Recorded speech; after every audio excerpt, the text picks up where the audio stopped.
Okay, well, he played Duskheimer. There's a number of things I can do here. I could put a tracker in front of it, assuming that he doesn't have a Dark Forged. Seems like a weak assumption, though if he has better cards to play, then it would force him to play the Dark Forged to save it. I think that's fine. And just in case, I'll put the Ravager here so it can move just in case I somehow need it.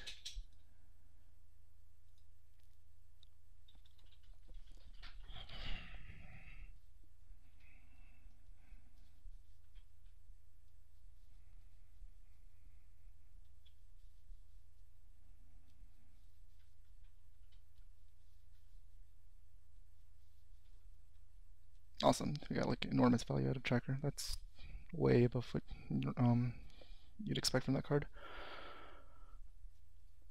Okay, so I kind of want the 10-point life swing, so I'll do that.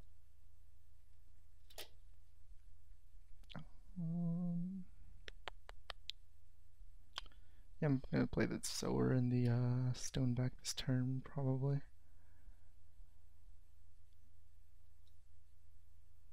I guess there's argument to be made for, yeah, there's not really argument to be made for anything else.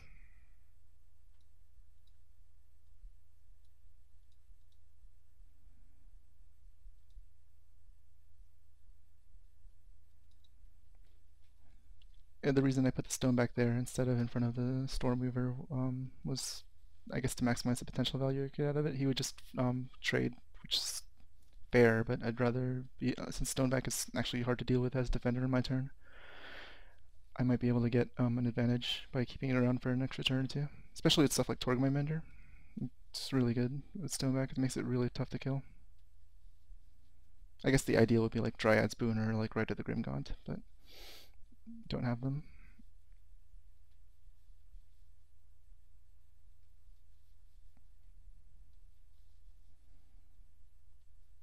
Okay, so he's going to kill the Ravager with a Weaver, most likely.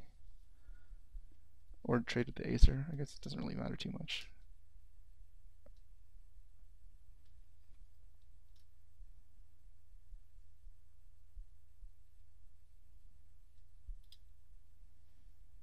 Okay, so I have options.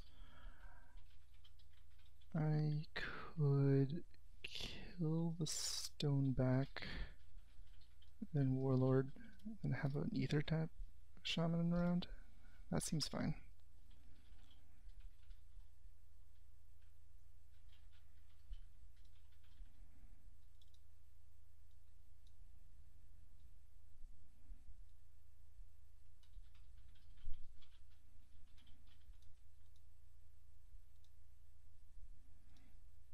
Ether Top Shaman is interesting. It's a good underdrop because it's 7 power, but it's a little bit awkward to play during rank 2 because it turns into a 9/8, so as long as you can get it out in rank 1, it becomes a really good threat.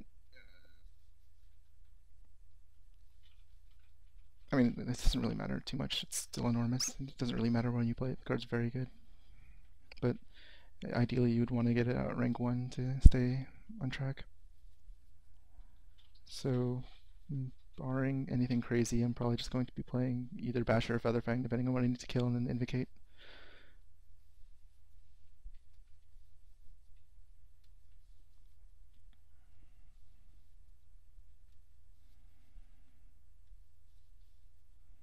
So something to watch out for in this game, since he has Darkstone Acers and Venom Fangs, I should probably try avoiding like doing value combat. Um,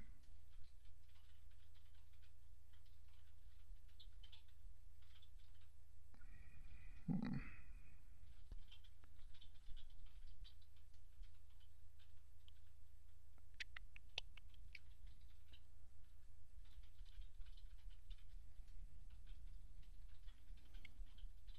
Well, this is interesting. I guess if I play Seeking Invocation, then it actually lets me move the Ether Tap Shaman to whatever space. What's the play here?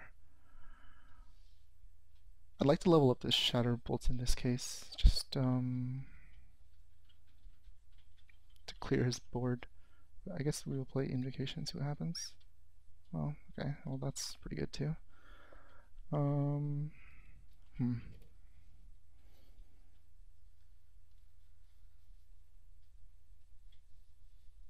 No, I'd rather level up the Featherfang so I have another answer to Ancient. And I'd rather him not have Darkforged on the board, so I'll just replace the doodad, the Killer Bee.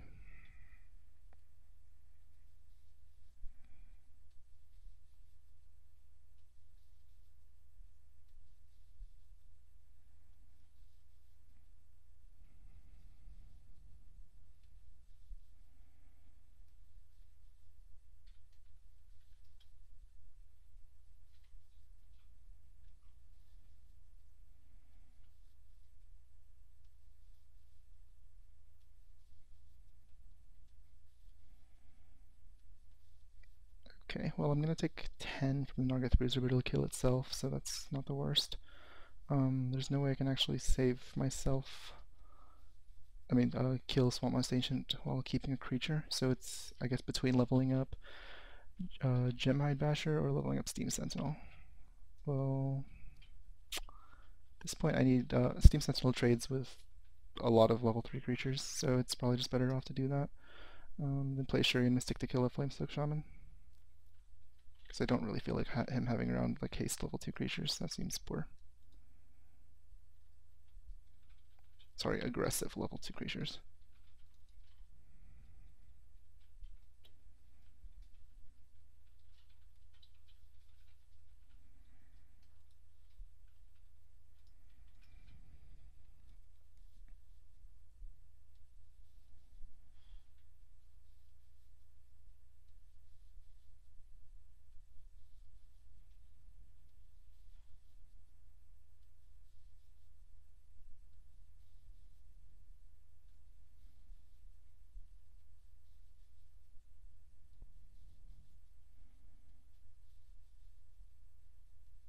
It's not too bad. I don't mind him playing Acer at rank 2 just because it's so bad at ranked level 1 at rank 2.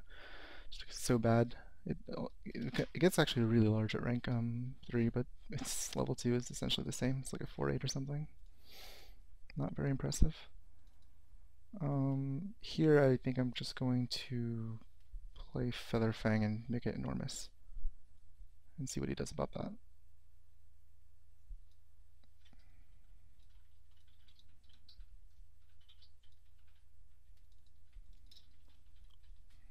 I didn't bother blocking either of them because their power is so small that almost any creature I would draw would be able to trade with them, like in this scenario, which is nearly ideal. And it's unlikely for him to have anything with 11 power. Oh, well, he got it, so.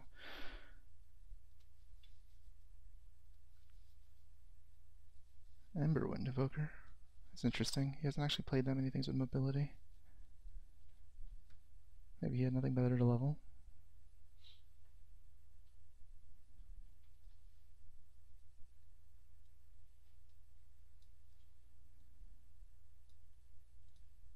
I have a Grapple Vine. He's doomed.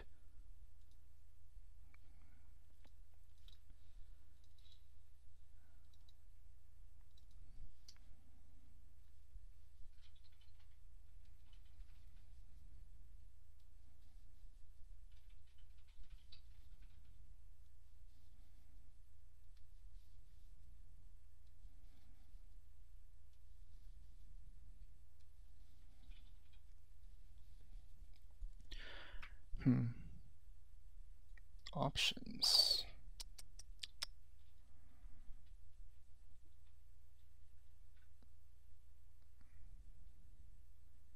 I guess there aren't really too many options. I can just play Stinging Invocation.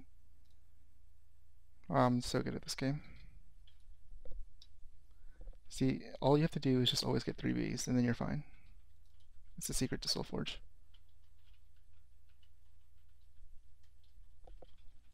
Who needs strategy when you have 3 Bs?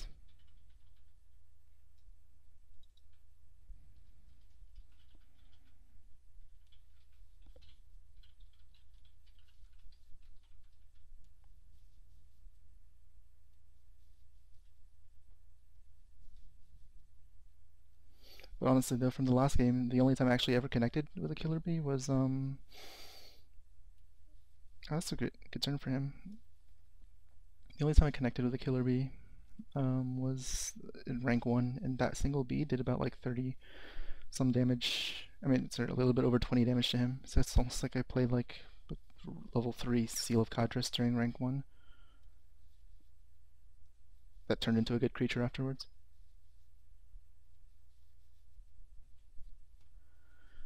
Okay, so I definitely want to connect with Killer Bee because Killer Bee is a good card. I want to be wary of the fact that this has 12 toughness. It gets +3 per Dark Forge, so I'm going to put the Feather Fang in front of it. I can't really afford to play Gemhide Ravager this turn. And I can't afford to take 24 because I'm not crazy.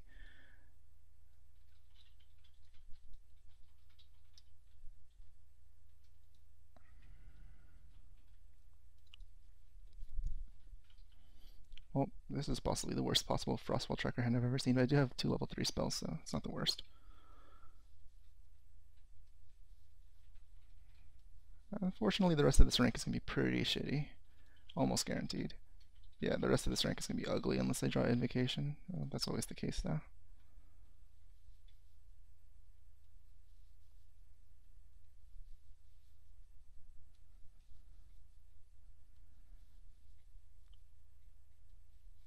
I'd say we could sit back because he has 3 poison, but we are low enough where that is not necessarily a good idea. It's good for him.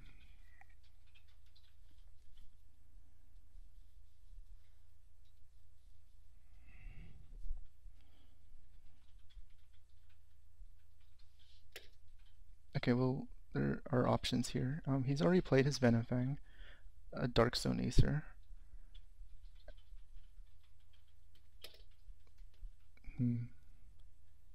He doesn't have... I think he has one more level 2 Darkstone Acer. What I'm considering here is playing the Ether Tap Shaman here to make sure, but he'll have 1 toughness versus leveling up another spell. I'd like to have some form of board control because of the fact that he has 3 poison. I can afford to do that. I definitely don't want having Flamestoke Shaman around, so...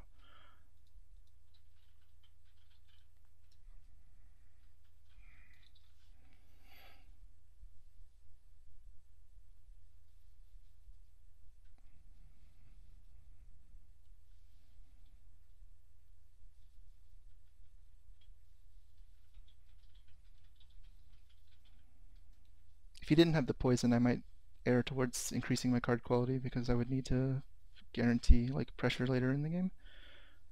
And it's so easy for him to kill the shot. Oh, see, it ate an entire flame jet, so like that's just like insane. Here, I think I have a plant in my graveyard. Of course not, because that would be too easy. It's definitely Earthfang Strength on the Warlord. It's a question of the other spell that I'm going to play. Most likely I'm going to, it's an option between flame jetting something to make this turn this removal spell on, or getting rid of the Guardian in my deck. And since he's so low, I'm going to err towards putting the Guardian on the board, especially because he's going to have so much trouble dealing with this Warlord.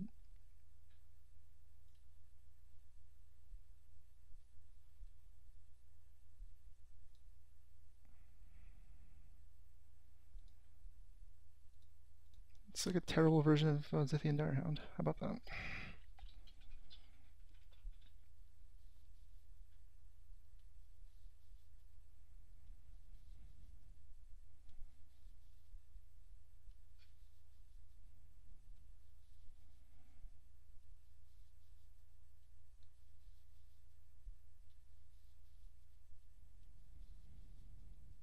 So Borean Stormweaver does 3 damage, which makes a lot of blocks awkward.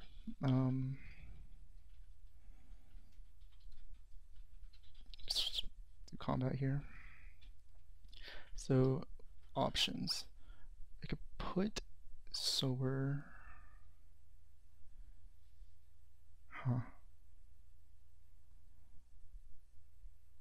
If I put Sower here, it'll force him to actually use the spell. Yeah. Okay, and I can play Prowler here to give me an out to draw a bump spell to kill him.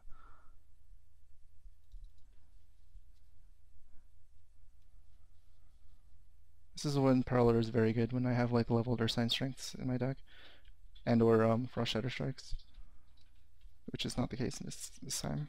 See, now he has to use Borean Stone Reaver to kill the Warlord unless he has another Darkstone Acer, so Bright Tusk Sower gets to live.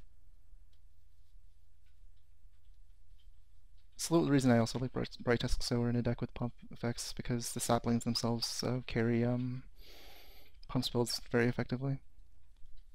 In this situation, I can play...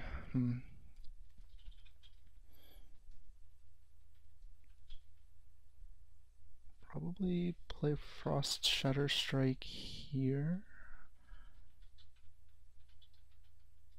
There's no real reason to play Frost Shatter Strike. I can just kill it with Warlord.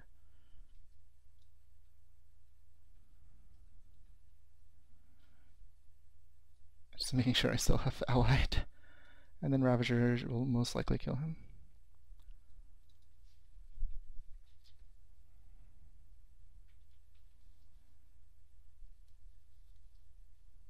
This is not a good situation for him. If anything, the sapling is going to kill him, which is nice.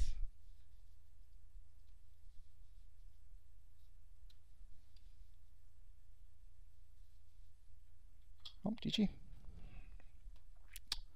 Another game carried by Singing Invocation. I'll see you for the next round.